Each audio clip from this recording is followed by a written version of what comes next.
আমরা মনে হয় আমাদের বিজয় দিবসটি হারাতে চলেছি। বিএনপি, জামাত এবং ইউনূসগণ মিলে বিজয় দিবসকে কলঙ্কিত করার পায়তারা করছে।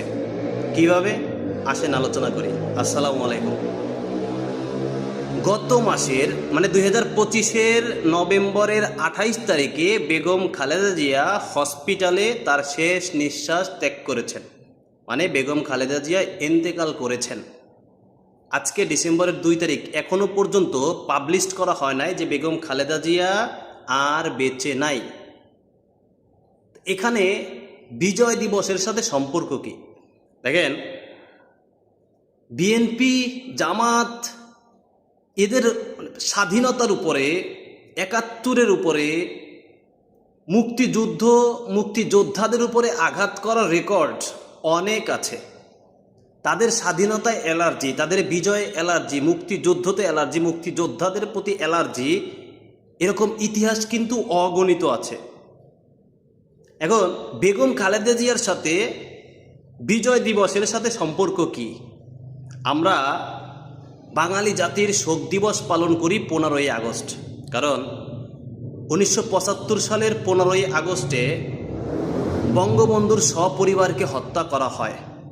জাতির জনক বঙ্গবন্ধুকে তার সপরিবারে হত্যা করায় আমরা 15ই আগস্টকে জাতীয় শোক দিবস পালন করে থাকি।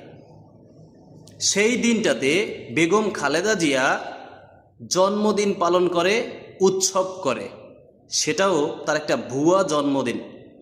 বেগম খালেদা জিয়া জাতীয় শোক দিবসে ভুয়া একটা জন্মদিন পালন করে উৎসব করে। তার মানে কি? তার বঙ্গবন্ধুর প্রতি অ্যালার্জি, তার স্বাধীনতার প্রতি অ্যালার্জি। এবার আসেন, বেগম খালেদা জিয়া 28 তারিখে মারা গেছেন, এখনও এটা পাবলিশড করে নাই। কেন?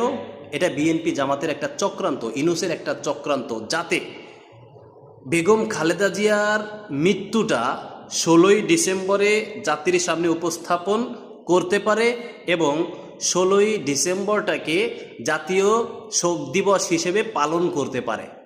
যদি 16ই ডিসেম্বরে জাতীয় শোক দিবস পালন করা হয়, তাহলে হয়তো 16ই ডিসেম্বর যে আমাদের বিজয় দিবস, বাংলাদেশের বিজয় দিবস, এই বিজয় দিবসটা আমরা আস্তে আস্তে চেঞ্জ করে ফেলবো। এটা আসলে ঢাকা পড়ে যাবে।